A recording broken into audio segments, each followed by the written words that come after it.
Hungary is under increasing pressure to arrest a man suspected of being a notorious Nazi war criminal.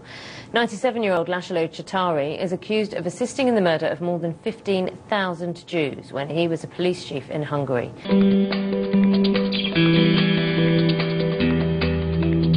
On the streets of Budapest, the man called the world's most wanted Nazi criminal has been tracked down. Laszlo Csatari, charged with involvement in the murders of over 15,000 Jews, was located by British newspaper The Sun in cooperation with the Wiesenthal Institute in Jerusalem.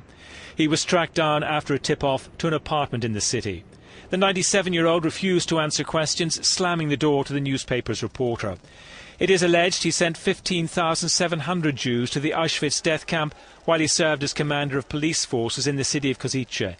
After the war, he was found guilty and sentenced to death in absentia. In 1977, Csatari was discovered living in Canada, but then disappeared. A trial certainly won't take place in Hungary. They've been protecting him.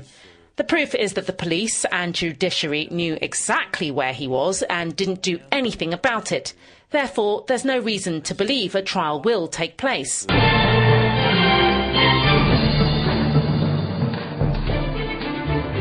People have to know that just like good deeds, the same way bad actions and sins never lapse and you're always responsible for them.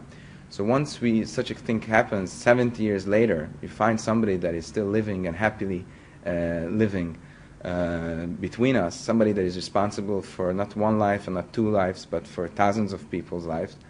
I think that can be a good example for the future generations, that everybody should know that they're responsible for their actions.